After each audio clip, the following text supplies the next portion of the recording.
Nagsimula ang movie kung saan ay makikitang wala nang makain ang mga tao dahil sa climate change, kaya't nagpamigay ng supply ng pagkain ang gobyerno ng Thailand para sa kanilang mamamayan, ngunit habang dala ang mga pagkain ay hinarang ng isang grupo ng mga looters sila Singh, kaya't matindi siyang nakipaglaban sa mga ito, at dahil sa husay at kanyang galing bilang isang dating Muay Thai fighter ay agad niyang tinalo ang mga looter, at pagka-deliver nila sa mga merchant ay hindi sila binayaran ng buo dahil bukas ang dala nilang isang kahon. Pagkatapos ay bumili si Singh ng isang motor upang sunduin ang kanyang asawa. Samantalang habang nagugutom ang iba ay nagpapakasasa naman ang isang grupo ng mga mayayaman sa masasarap na mga pagkain at gusto ni Mr. Baso na mag-umpisa ng isang bagong food business upang maging isang food hub ang Thailand sa buong mundo. At habang kumakain ay biglang nag-seizure ang kanyang business partner na si Johnny kaya't isinugod nila ito sa ospital. Samantala pag-uwi ay pinagalitan si Singh ng kanyang asawang si Lin dahil sa delikado niyang trabaho sa food supply. Pagkatapos ay pumasok na si Lin sa kanyang trabaho at pagdating niya sa ospital ay sinundan siya ni Body na anak ng kanyang kaibigan na gusto din na maging isang doktor paglaki. Samantala ay patuloy pa ding nagsisisure si Johnny at makikitang biglang namula at nangitim ang kanyang mga mata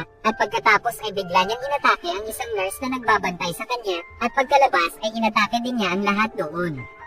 Samantala sa bahay ay narinig ni Singh ang isang announcement tungkol sa nangyayari sa ospital, kaya't agad niyang pinuntahan si Lin at nakita niya na inaatake ng isang zombie ang isang pulis sa labas ng ospital. Samantala ay nagtago naman si Lin sa isang kwarto na mayroong pasyente na nakagat at pagkatapos ay bigla siyang inatake ng matandang pasyente kaya't agad siyang nagtatakbo ng dahil sa takot at narinig niya na tinatawagan siya ni Singh ngunit hindi naman niya masagot ito dahil naputol na ang kuryente. At pagbukas ni Singh ng pinto ay inatake siya ng isang lalaking zombie. Kaya't nakipaglaban siya dito at dahil hindi niya mapabagsak ay tinalian niya ito sa katawan ng telephone wire at saka sinuntok. At paglabas ay inatake na naman siya ng mga zombie ngunit natakasan niya ang mga ito gamit ang kanyang galing bilang isang dating Muay Thai fighter. Pagkatapos ay nakita niya ang isang zombie na gumagapang papunta kay Body, kaya't hinila niya ito at sinunod niya si Body na tirahin niya sa ulo ang mga zombie upang mapatay niya ang mga ito. Samantala ay nagdesisyon na ang gobyerno at ang officer na pasabugin na ang ospital upang hindi na mahawaan ang buong populasyon ng Bangkok, kaya't naglagay na ng mga pasabog ang mga sundalo sa buong ospital.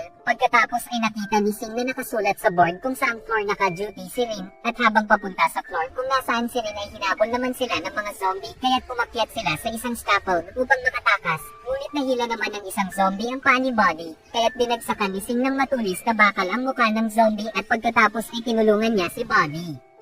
At pagkarating nila sa second floor ay nakita ni Body ang kanyang ina at nakita naman ni Singh na may kagat pala ito sa likod at sinabi nito na nasa 10th floor si Rin at ikaw na ang bahala sa anak ko at nag-iiyak si Body na malaman niya na nakagat pala ang kanyang ina. Pagkatapos ay agad nang